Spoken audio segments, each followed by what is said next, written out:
പ്രിയ ഉദ്യോഗാർത്ഥികൾക്ക് ഹാജാസ് ക്ലാസ്സസിലേക്ക് ഹൃദ്യമായ ഹാർദമായ സ്വാഗതം. 2026 വർഷം PSC നിരവധി അവസരങ്ങളാണ് ഉദ്യോഗാർത്ഥികൾക്ക് വേണ്ടിയിട്ട് നൽകുന്നത്. അപ്പോൾ ആ പരീക്ഷകളിൽ 10ാം ക്ലാസ്, +2, ഡിഗ്രി ലെവൽ തുടങ്ങുന്ന മുഴുവൻ ലെവൽ ഓഫ് എക്സാമിനേഷനിലും ഏറ്റവും പ്രധാനപ്പെട്ടൊരു സബ്ജക്റ്റ് ആണ് കറണ്ട് അഫയേഴ്സ്. 2026 എന്ന് പറയുന്ന ഒരു വർഷം PSC ഉദ്യോഗാർത്ഥികൾക്ക് വേണ്ടി നിരവധി അവസരങ്ങളാണ് ഒരുക്കിയിരിക്കുന്നത്. എല്ലാ ലെവൽ ഓഫ് എക്സാമിനേഷനും ഈ ഒരു വർഷം നടക്കാൻ പോവുകയാണ്. 10th level, 12th level, degree level തുടങ്ങുന്ന മിക്കവാറും എല്ലാ പരീക്ഷകളും ഈ ഒരു വർഷം നടക്കും എന്നതാണ്. അങ്ങനെയാണെങ്കിൽ ഈ പരീക്ഷകളിലെ ഒരു കീറാമുട്ടി എന്ന് പറയുന്ന ഒരു വിഷയമാണ് കറണ്ട് അഫയേഴ്സ്.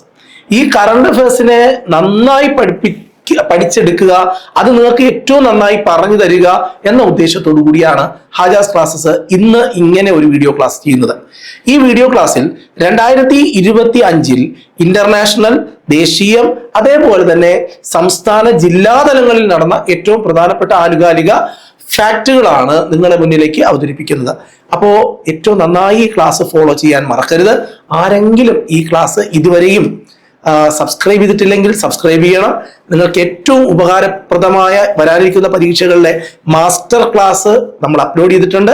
താഴെ ഡിസ്ക്രിപ്ഷൻ ബോക്സിൽ അതിന്റെ ലിങ്ക് ഉണ്ട്, കണ്ടു തുടങ്ങണം. നിങ്ങൾ അഡിക്റ്റ് ആവും. ബെസ്റ്റ് ആയിട്ട് നിങ്ങൾക്ക് പരീക്ഷ എഴുതാൻ സഹായിക്കുന്ന ഒരു സെഗ്മെന്റ് തന്നെയായിരിക്കും മാസ്റ്റർ ക്ലാസ്സും ഇപ്പോഴത്തെ ഈ കറണ്ട് അഫയേഴ്സും. അപ്പൊ നമുക്ക് ക്ലാസ്സിലേക്ക് കടക്കാം. ഇന്ന് നമ്മൾ ആദ്യമായി പറയാൻ പോകുന്നത് 2025 ഒരു പ്രധാനപ്പെട്ട ഫാക്റ്റിൽ തന്നെ അങ്ങ് തുടങ്ങാം. ഇന്റർനാഷണൽ തലത്തിലുള്ള ഒരു ഫാക്ട് പറഞ്ഞ് നമുക്ക് ഇന്നത്തെ വീഡിയോ ക്ലാസ് ആരംഭിക്കാം. 2025 ബുക്കർ പ്രൈസ് ജേതാവ് ആരാണ്? ഉത്തരം ഡേവിഡ് സലോ ആണ്. ഡേവിഡ് സലോ ആണ് 2025 ബുക്കർ പ്രൈസ് ജേതാവ്. ബുക്കർ പ്രൈസ് നൽകി തുടങ്ങുന്നത് 1969 മുതലാണ്. 1969 മുതലാണ് ബുക്കർ പ്രൈസ് നൽകി തുടങ്ങുന്നത്.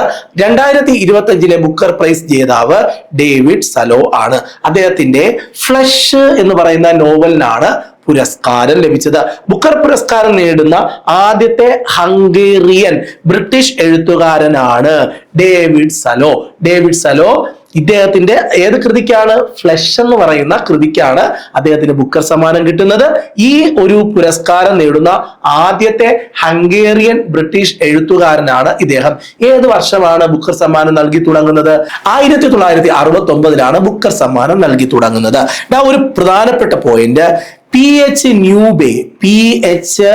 ന്യൂബേ ആണ് ആദ്യത്തെ ബുക്കർ സമ്മാന ജേതാവ്. മറന്നു പോകരുത്, ന്യൂബേ ആണ് ആദ്യത്തെ ബുക്കർ സമ്മാന ജേതാവ്. നോക്കൂ, സംതിങ്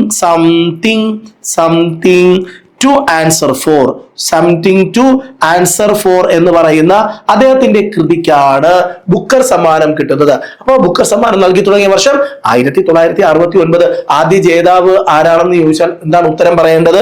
ആദ്യ ജേതാവ് ന്യൂബേ ആണ്, PH ന്യൂബേ ആണ്. അദ്ദേഹത്തിന്റെ സംതിങ് ടു ആൻസർ ഫോർ എന്ന് പറയുന്ന കൃതിക്കാണ് ബുക്കർ സമ്മാനം കിട്ടുന്നത്. ക്ലിയർ അല്ലേ? 2025 ആർക്കാണ് കിട്ടിയത്? David sello. ഏത് രാജ്യക്കാരനാണ്? ഹംഗേറിയൻകാരനാണ്. ഹംഗേറിയൻ ബ്രിട്ടീഷ് എഴുത്തുകാരനാണ്. ഏത് കൃതിക്കാ കിട്ടിയത്? ഫ്ലഷ് എന്ന് പറയുന്ന കൃതിക്കാണ് കിട്ടിയത്. ഒരു പോയിന്റ്. സെറ്റ് അടിപൊളിയായിട്ട് മനസ്സിലായല്ലോ. ഇനി നമുക്ക് രണ്ടാമത്തെ പോയിന്റിലേക്ക് നോക്കാം. 2025 ഇന്റർനാഷണൽ ബുക്കർ പുരസ്കാരം ആർക്ക് കിട്ടി? 2025 ഇന്റർനാഷണൽ ബുക്കർ പുരസ്കാരം കിട്ടിയത് ബാനു മുഷ്താഖിനാണ്. 2025 ഇന്റർനാഷണൽ ബുക്കർ സമ്മാനം കിട്ടിയത് ബാനു മുഷ്താഖിനാണ്. ഇനി ദീപ ഫാസ്തി വിവർത്തനം ചെയ്ത ഹാർട്ട് ലാമ്പ് എന്ന് പറയുന്ന ഒരു ചെറുകഥാ സമാഹാരത്തിനാണ് ഈ പുരസ്കാരം കിട്ടുന്നത്. 2025 ഇവിടെ ചിത്രത്തിൽ അവരെ കാണാൻ കഴിയുന്നുണ്ട്. ബാനു മുഷ്താഖ് 2025 ഇന്റർനാഷണൽ ബുക്കർ സമ്മാനം നേടുന്നത് ബാനു മുഷ്താഖാണ്.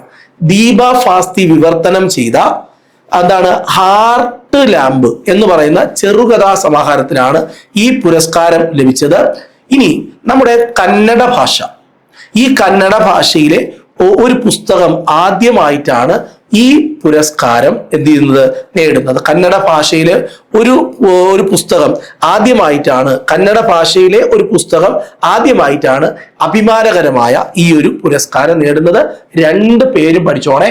മുഷ്താഖിന്റെ പേര് മറക്കരുത്, ബാനു മുഷ്താഖിന്റെ പേര് മറക്കരുത്, ഡേവിഡ് സലോയുടെ പേര് മറക്കരുത്. 2 പേരും നമുക്ക് ആവശ്യമുള്ള ആൾക്കാരാണ്, പേര് മറന്നു പോകരുത്. ആഗോള പട്ടിണി സൂചികയിൽ ഇന്ത്യയുടെ സ്ഥാനം 102. ഓക്കെ, 127 രാജ്യങ്ങളുടെ പട്ടികയിൽ 102ാമത്തെ സ്ഥാനത്ത് ആഗോള പട്ടിക സൂചികയിൽ ഇന്ത്യ നിൽക്കുകയാണ്. കഴിഞ്ഞ വർഷത്തെക്കാളും കുറച്ച് ഇന്ത്യ ഇംപ്രൂവ് ചെയ്തിട്ടുണ്ട്, ഒരു 3 റാങ്ക് മെച്ചപ്പെട്ടിട്ടുണ്ട്. ഈ പട്ടികയിൽ ഏറ്റവും അവസാനം സൊമാലിയാണ്. ഇന്ത്യയിൽ പട്ടിണിയുണ്ടോ? ഉണ്ട്. അപ്പൊ 127 രാജ്യങ്ങൾ അടങ്ങുന്ന പട്ടികയിൽ ആ ഒരു ഇൻഡെക്സിനകത്ത് 102ാമത് നമ്മുടെ രാജ്യം. കഴിഞ്ഞ വർഷത്തെക്കാളും 3 പൊസിഷൻ നമ്മൾ മുകളിലോട്ട് വന്നു. 105 നിന്ന് 102 വന്നു. ഈ പട്ടികയിൽ ഏറ്റവും അവസാനം നിൽക്കുന്ന രാജ്യമാണ് സൊമാലിയ. ഇനി കേന്ദ്ര മുഖ്യ വിവരാവകാശ കമ്മീഷണറായി ചുമതലയേറ്റ ആളിന്റെ പേരാണ് രാജ്കുമാർ ഗോയൽ.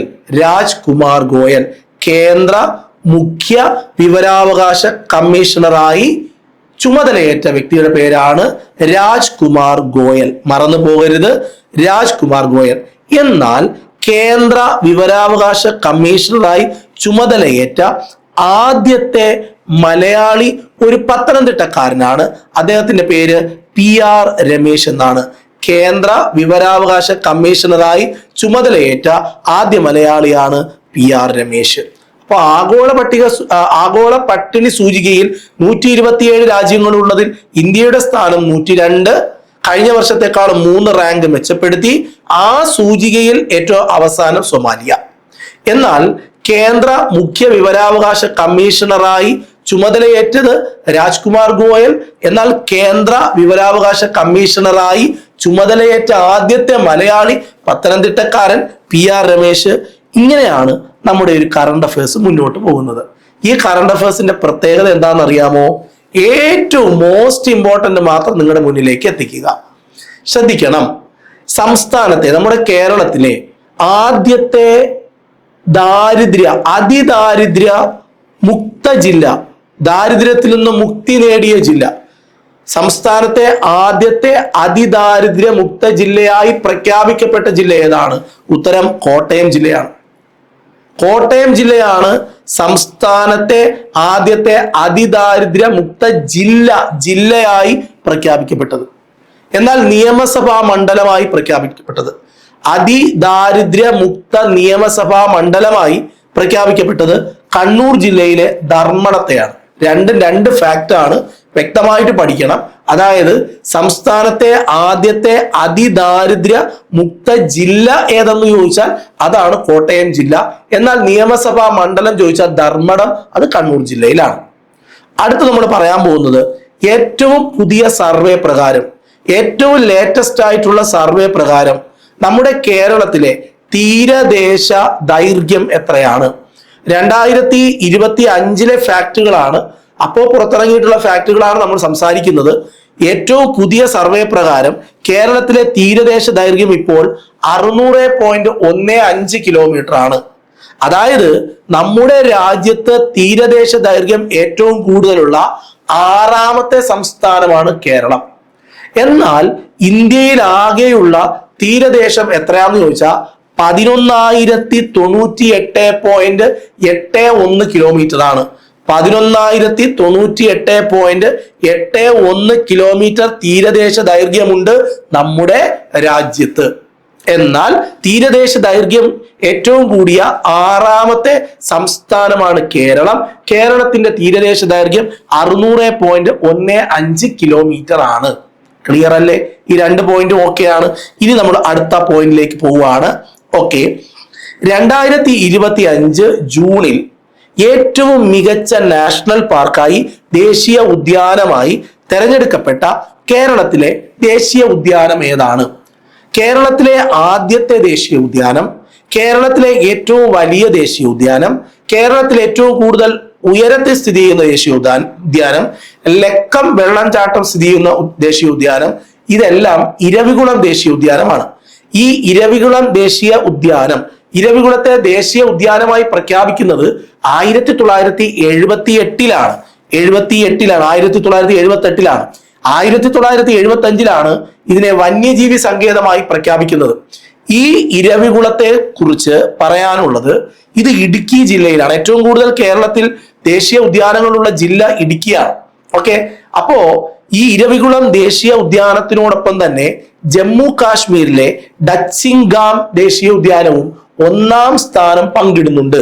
അതായത് 2025 ജൂണിലെ നമ്മുടെ രാജ്യത്തെ ഏറ്റവും best national park Eravikulam along with Jammu Kashmir Dachigam. Clear ആണ്? ഓക്കെ ആണ്. 2025 18-ാമത്തെ IPL ജേതാക്കൾ ആരാണ്?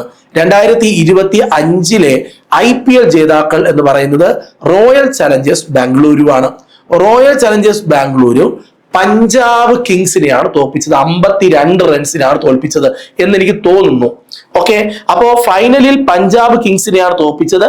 നമ്മുടെ അഹമ്മദാബാദിലുള്ള നരേന്ദ്രമോദി സ്റ്റേഡിയത്തിൽ വെച്ചായിരുന്നു കളി നടന്നത്.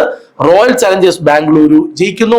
2025 18-ാമത്തെ IPL ജേതാക്കളാണ് റോയൽ ചലഞ്ചേഴ്സ് ബാംഗ്ലൂരു എന്ന് നിങ്ങളെ ഓർമ്മപ്പെടുത്തുകയാണ്. ഇനി IPL-ലെ 1-2 കാര്യങ്ങൾ പറയാനുള്ളത്, IPL നമ്മൾ സാധാരണ ഒരു PSC പരീക്ഷ എഴുതാൻ പോകുമ്പോൾ നൊബേൽ സമ്മാനം നന്നായിട്ട് പഠിച്ചിട്ട് പോകാറുണ്ട്. അതേപോലെ തന്നെ ഈ ബുക്കർ പ്രൈസ് പോലെയുള്ള കാര്യങ്ങൾ IPL-ഉം പഠിക്കണം. വേൾഡ് കപ്പുമായി ബന്ധപ്പെട്ട എന്ത് മത്സരം നടന്നാലും പഠിക്കണം. അതേപോലെ ബ്യൂട്ടി കോൺടെസ്റ്റുകളെല്ലാം പഠിക്കണം. അതെല്ലാം PSC ചോദിക്കുന്നതാണ്. അതെല്ലാം പുതിയ നിയമനങ്ങളെല്ലാം പഠിക്കണം. ഇനി G7 ഉച്ചകോടി 2025 വേദി എവിടെയാണ്? G7 ഉച്ചകോടി 2025 വേദി കാനഡയാണ്.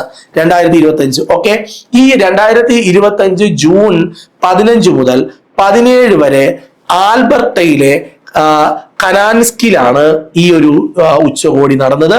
G7 ഉച്ചകോടി നടന്നത് എവിടെയാണെന്ന് ചോദിച്ചാൽ കാനഡ. എന്താണ് ഈ G7 ഉച്ചകോടി എന്ന് പറഞ്ഞാൽ? 7 വികസിത രാജ്യങ്ങൾ ചേർന്ന് സംഘടിപ്പിക്കുന്ന ഒരു സമ്മിറ്റ് ആണ്.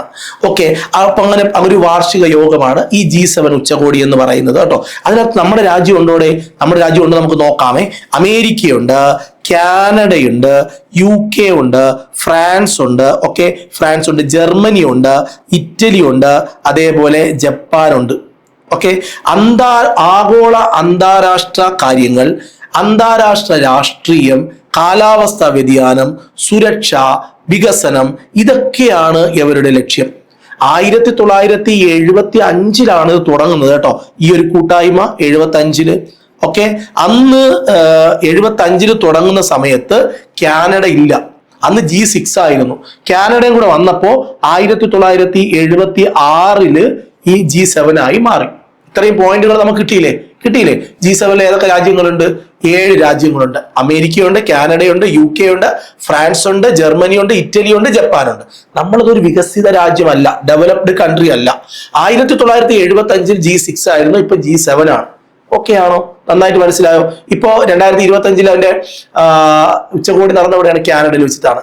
ഓക്കെ, കനാൻസ്കിയിൽ വെച്ചിട്ടാണ് നടന്നത്. ഇനി ഭരണഘടനാ ഹത്യാ ദിനം എന്നാണ് എന്നുള്ളതാണ് അടുത്ത് നമ്മൾ പറയാൻ പോകുന്ന പോയിന്റ്. ഇനി അടിയന്തരാവസ്ഥ കാലം എന്ന് കേട്ടിട്ടുണ്ടോ? 1975 ജൂൺ 25-നും 1977 മാർച്ച് 21-നും ഇടയിലുള്ള 21 മാസക്കാലമാണ് അടിയന്തരാവസ്ഥ കാലമായിരുന്നത്. അപ്പോഴാണ് അടിയന്തരാവസ്ഥ പ്രഖ്യാപിച്ചിരുന്നത്. 21 മാസങ്ങളിലാണ് അടിയന്തരാവസ്ഥ. 1975 ജൂൺ മാസം 25 മുതൽ 1975 മാർച്ച് 21-നും ഇടയിലുള്ള 21 മാസം. അതിന്റെ ഒരു ഓർമ്മപ്പെടുത്തൽ അടിയന്തരാവസ്ഥയുടെ 50-ാം വാർഷികമായ ജൂൺ 25 രാജ്യവ്യാപകമായി, രാജ്യത്തിലൊട്ടാകെ ഭരണഘടനാ ഹത്യാ ദിനമായി ആചരിക്കണമെന്ന് കേന്ദ്ര സാംസ്കാരിക വകുപ്പ് മന്ത്രാലയം സംസ്ഥാനങ്ങളോട് ആവശ്യപ്പെടുന്നു. ഭരണഘടനാ ഹത്യാ ദിനമായി ആചരിക്കാൻ ഏത് ദിവസമാണെന്ന് പറ? ജൂൺ 25-ാം തീയതി. അതെന്തുകൊണ്ടാണ് 1975 ജൂൺ 25 മുതൽ 1977 മാർച്ച് 21 വരെയാണ് ഈ ഭരണഘടന, ഈ ഒരു അടിയന്തരാവസ്ഥ കാലം ഉണ്ടായിരുന്നത്. ഭരണഘടനയുടെ 352 വകുപ്പിന്റെ ഒരു ഉപവകുപ്പ് അനുസരിച്ചാണ് ഈ ഒരു അടിയന്തരാവസ്ഥ പ്രഖ്യാപിച്ചത്. അടിയന്തരാവസ്ഥ പ്രഖ്യാപിക്കുന്ന സമയത്ത് ഇന്ദിരാഗാന്ധിയാണ് നമ്മുടെ പ്രധാനമന്ത്രി, ഫക്രുദ്ദീൻ അലി അഹമ്മദ് ആണ് നമ്മുടെ പ്രസിഡന്റ്. ക്ലിയർ ആണ്. അപ്പോ ഭരണഘടനയുടെ 352 വകുപ്പ് അനുസരിച്ചാണ് രാജ്യത്ത് അടിയന്തരാവസ്ഥ പ്രഖ്യാപിച്ചത്. അപ്പോഴത്തെ പ്രധാനമന്ത്രി ഇന്ദിരാഗാന്ധിയും ഫക്രുദ്ദീൻ അലി അഹമ്മദ് ആണ് പ്രസിഡന്റും. ക്ലിയർ ആണ്, വ്യക്തമാണ്. ഇനി നിങ്ങൾ തീരുമാനിക്കണം ഇതെല്ലാം ഇമ്പോർട്ടന്റ് ആണോ അല്ലയോ എന്നുള്ളത്. ഇന്ത്യൻ ബഹിരാകാശ ഗവേഷണ സംഘടനയാണ് ISRO. ഇസ്രോ എന്ന് നമ്മൾ പറയാറുണ്ട്. അതിന്റെ പ്രധാനപ്പെട്ട കേന്ദ്രമാണ് വിക്രം സാരാഭായി സ്പേസ് സെന്റർ. ഈ വിക്രം സാരാഭായി സ്പേസ് സെന്ററിന്റെ നിലവിലെ VSSCയുടെ നിലവിലെ ഡയറക്ടർ ആരാണെന്ന് ചോദിച്ചാൽ രാജരാജൻ A ആണ്. ISROയുടെ പുതിയ ചെയർമാൻ ആയിട്ടുണ്ട്. അദ്ദേഹത്തിന്റെ പേര് P നാരായണൻ എന്നാണ്. നാരായണൻ. ഓക്കെ, അത് മറന്നു പോകരുത്, അത് ഓർമ്മപ്പെടുത്തുകയാണ്. ഇന്ത്യൻ ബഹിരാകാശ സംഘടനയുടെ ISROയുടെ പ്രധാന കേന്ദ്രമായ വിക്രം സാരാഭായി VSSC എന്ന് പറയും.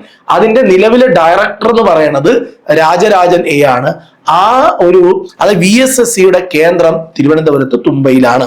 71ാമത് ദേശീയ ചലച്ചിത്ര പുരസ്കാരത്തിൽ ഏറ്റവും മികച്ച ചിത്രമായി തിരഞ്ഞെടുക്കപ്പെട്ട ചിത്രമാണ് 12th ഫെയിൽ. ഈ ചിത്രത്തിന്റെ സംവിധായകൻ ആരാണ്? വിധു വിനോദ് ചോപ്രയാണ് സംവിധായകൻ. മലയാളത്തിൽ നിന്നും ഒരു നല്ല ചിത്രത്തെ തിരഞ്ഞെടുത്തു. അതായത് 71ാമത് ദേശീയ ചലച്ചിത്ര പുരസ്കാരത്തിൽ മലയാളത്തിൽ നിന്നും തിരഞ്ഞെടുക്കപ്പെട്ട ചിത്രം ഉള്ളൊഴുക്ക് എന്ന് പറയുന്ന ചിത്രമാണ്. ഉർവശിയാണ് അതിനകത്തെ നായിക. അപ്പോ ഉർവശിയും ഉണ്ട്, പാർവതിയും ഉണ്ട്. നോക്കൂ, ഉള്ളൊഴുക്ക് എന്നതാണ്. ഈ ചിത്രത്തിലെ അഭിനയത്തിന് ഉർവശിക്ക് മികച്ച സഹനടിക്കുള്ള അവാർഡ് കിട്ടുകയുണ്ടായി. അപ്പൊ അത് ഏറ്റവും പ്രധാനപ്പെട്ട ഒരു പോയിന്റ് ആണ്. അപ്പൊ ഏറ്റവും മികച്ച സഹനടിക്കുള്ള അവാർഡിന് ഉർവശിയെ പ്രാപ്തയാക്കിയ സിനിമ ഉള്ളൊഴുക്കാണ്. 71ാമത് ദേശീയ ചലച്ചിത്ര പുരസ്കാരത്തിൽ ഏറ്റവും മികച്ച സിനിമ 12th ഫെയിൽ. അതിന്റെ സംവിധായകൻ ആരാണ്? വിധു വിനോദ് ചോപ്രയാണ്. മലയാളത്തിൽ നിന്നും ഏറ്റവും മികച്ച ചിത്രമായി തിരഞ്ഞെടുക്കപ്പെട്ടത് ഉള്ളൊഴുക്കാണ്. അതിലെ അഭിനയത്തിന് മലയാളത്തിലെ എക്കാലത്തെയും വനിതാ സൂപ്പർ സ്റ്റാർ എന്ന് പറയുന്നത് ഉർവശി തന്നെയാണ്. അതിനകത്ത് സംശയമില്ല. ഉർവശിക്കാണ് ആ ഒരു പുരസ്കാരം, സഹനടിക്കുള്ള പുരസ്കാരം കിട്ടിയത്.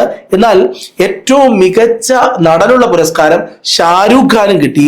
വിക്രാന്ത് മാസി ഇവർ രണ്ടുപേരും ചേർന്നിട്ടാണ് ആ ഒരു സമ്മാനം പങ്കിട്ടത്. ദേശീയ പുരസ്കാരം രണ്ടുപേരാണ് അത് പങ്കിടുന്നത്.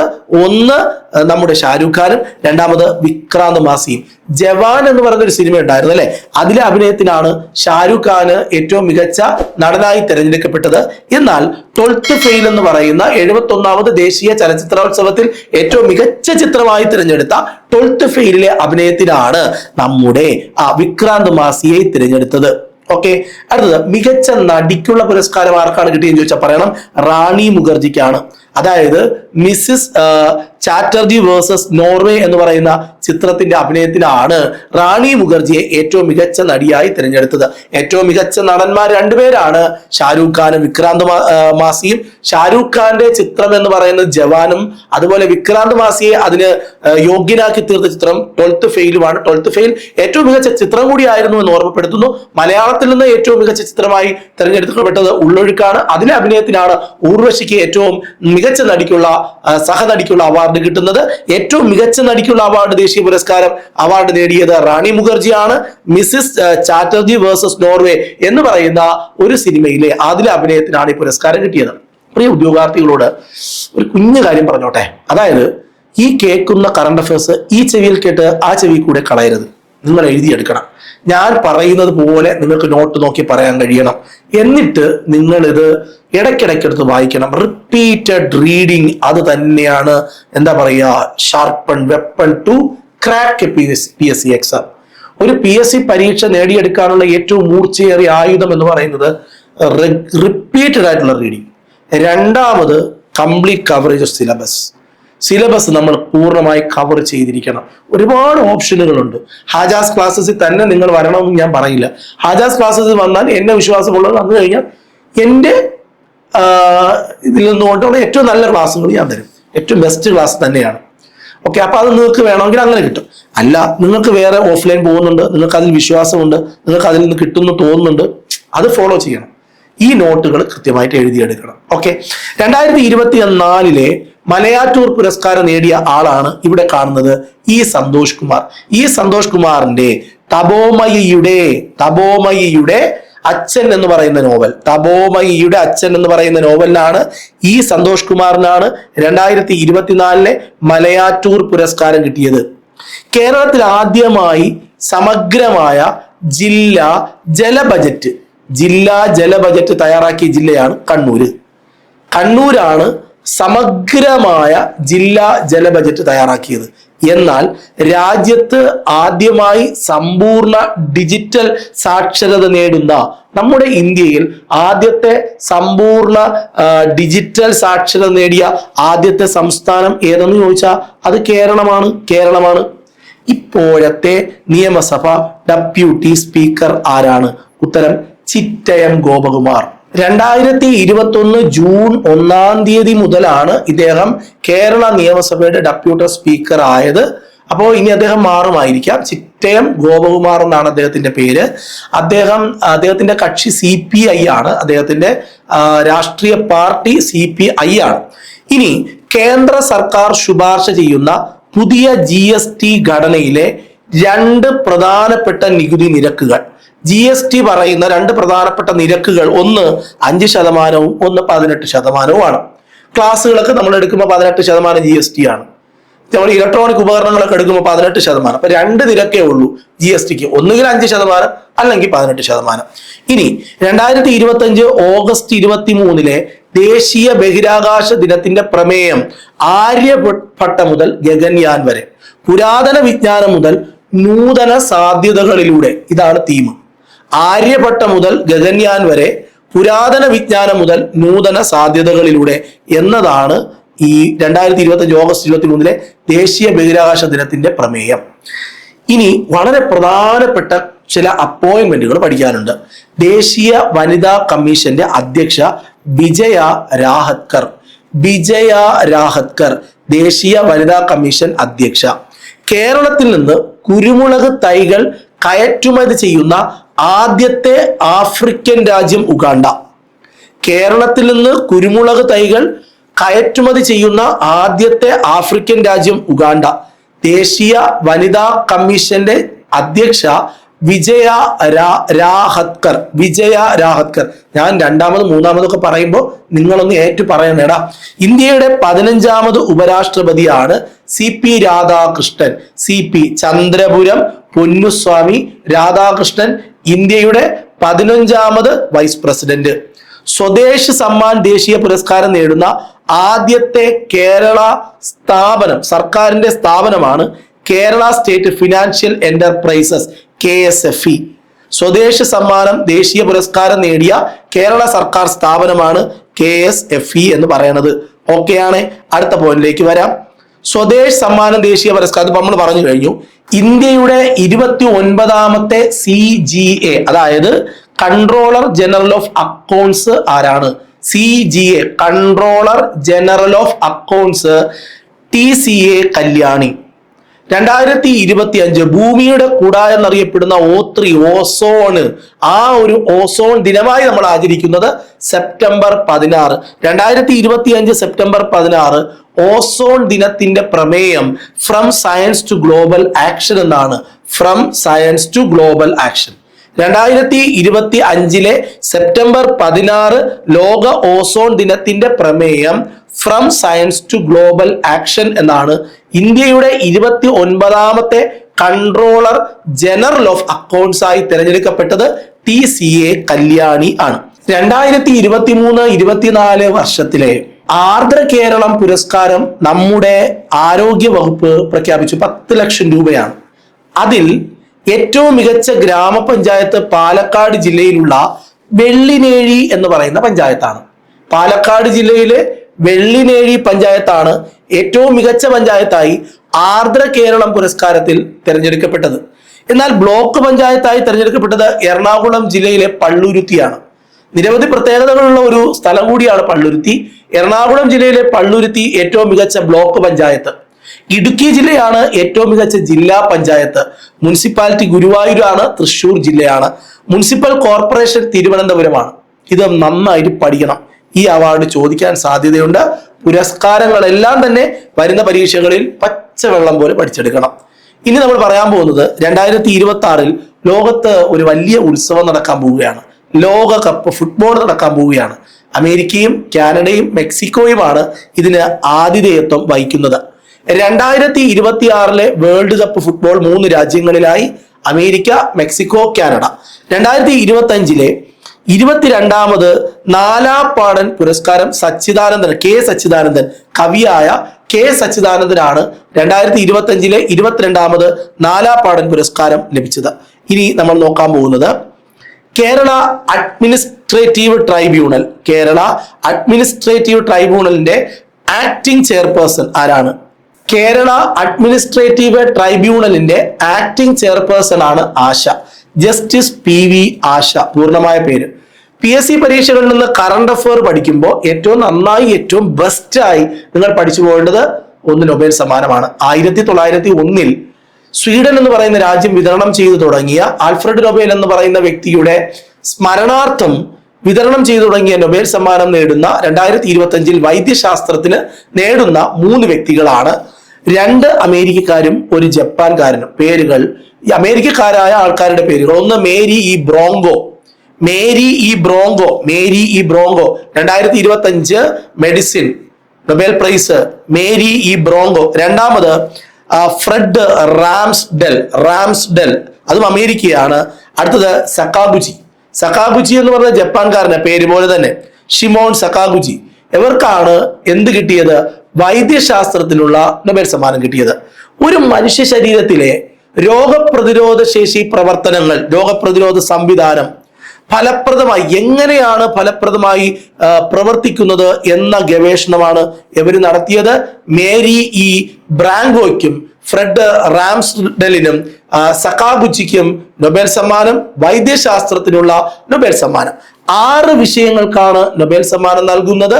ഫിസിക്സ്, കെമിസ്ട്രി, ബയോളജിക്കില്ല, മെഡിസിൻ ആണ്. പിന്നെ ലിറ്ററേച്ചർ, എക്കണോമിക്സ്, അതേപോലെ സമാധാനത്തിനും ഉണ്ട്. ഇങ്ങനെയാണ് നൊബേൽ സമ്മാനം വിതരണം ചെയ്യുന്നത്. 2025 ഫിസിക്സിന്റെ നൊബേൽ സമ്മാനം 3 പേർക്കാണ്. ഒന്ന് ജോൺ ക്ലാർക്കിനും, 2 ഡെവേ വോറയ്ക്കും, 3 ജോൺ M മാർട്ടിൻസിനും ആണ്. എല്ലാവരും അമേരിക്കക്കാരാണ്. ജോൺ ക്ലാർക്ക്, മിഷൽ എച്ച് ഡൊവേവറയ്ക്കും അതേപോലെ മാർട്ടിനിസിനുമാണ്. ഒരു ഇലക്ട്രിക് സർക്യൂട്ടിലെ മൈക്രോസ്കോപ്പിക് ക്വാണ്ടം മെക്കാനിക്കൽ ടണലിങ്ങും ഊർജ ക്വാണ്ടൈസേഷനും കണ്ടെത്തിയതിനാണ് ഇവർക്ക് ഫിസിക്സിനുള്ള നൊബേൽ സമ്മാനം കിട്ടിയത്. ചുമ്മാ ഇരുന്നതിനല്ല, നല്ലതുപോലെ കാര്യങ്ങളൊക്കെ പഠിച്ച് റിസർച്ച് ചെയ്തതിനാണ് കിട്ടിയത്. നമ്മൾ റിസർച്ച് ചെയ്താൽ നമുക്കും കിട്ടും. ജോൺ ക്ലാർക്ക്, മിഷേൽ എച്ച് ഡൊവേവാറെ, അതേപോലെ ജോൺ M മാർട്ടിനിസ്, ഇവർ 3 പേർക്കുമാണ്. ഇനി കെമിസ്ട്രിക്കുള്ള നൊബേൽ സമ്മാനം കിട്ടിയത് ആർക്കൊക്കെയാണ്?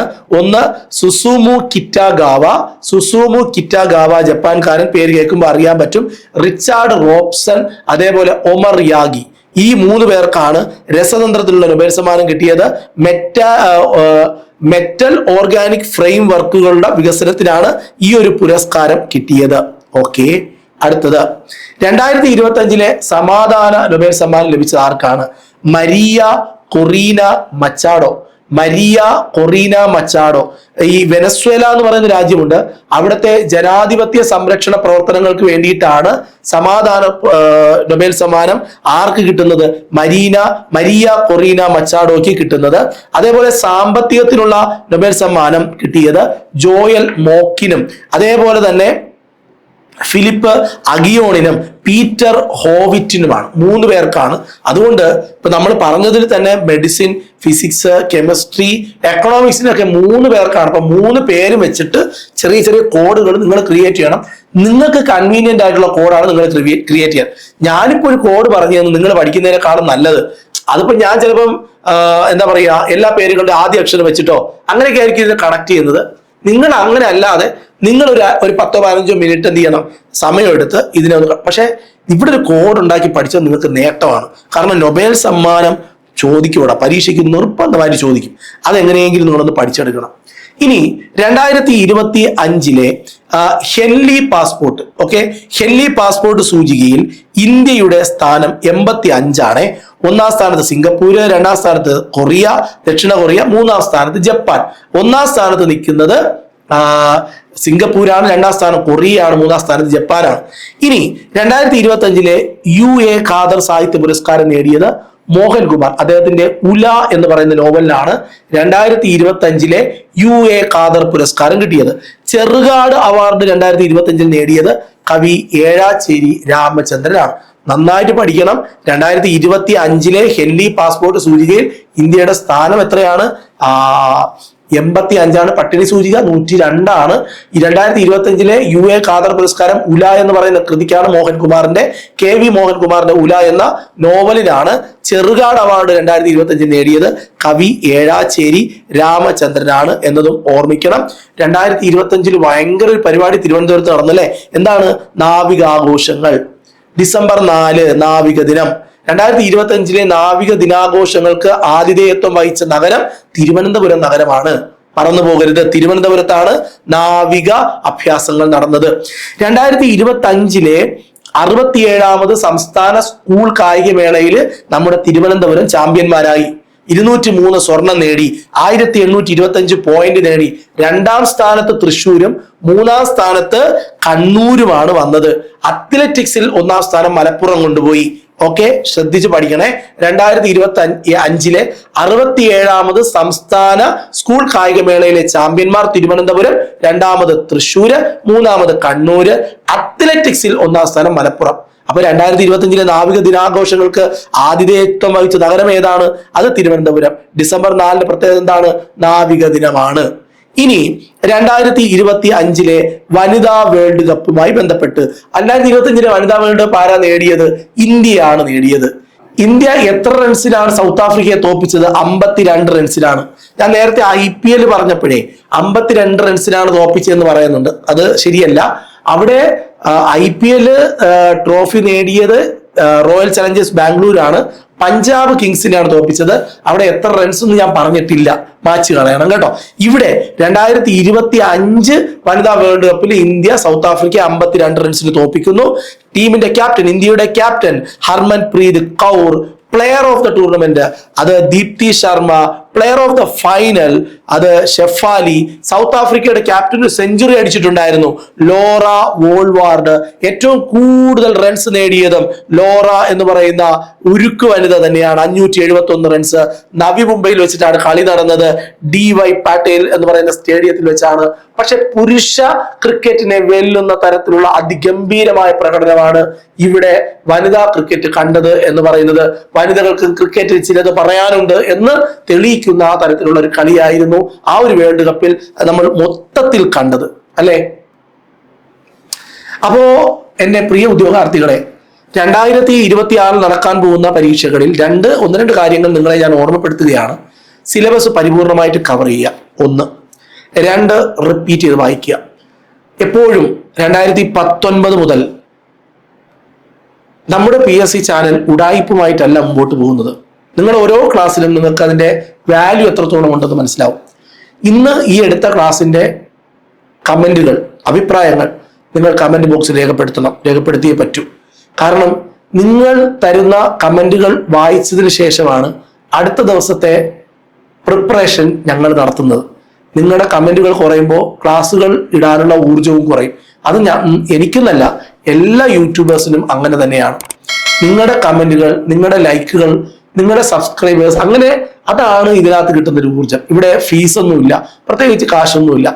യൂട്യൂബും കാശ് നമുക്ക് അത്രയും വ്യൂസ് വന്നാലേ കാശുള്ളൂ. ഇപ്പോഴും യൂട്യൂബും കാശില്ല.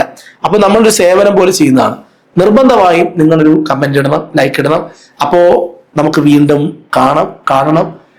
നന്നായിട്ട് പഠിക്കുക. വിജയം പരിശ്രമിക്കുന്നവരുടെ കൂടെയാണ്. ബുദ്ധി എന്ന് പറയുന്നത് പരിശ്രമിക്കാനുള്ള തീരുമാനമെടുക്കലാണ്. ഓക്കെ, വീണ്ടും കാണാം. Bye bye.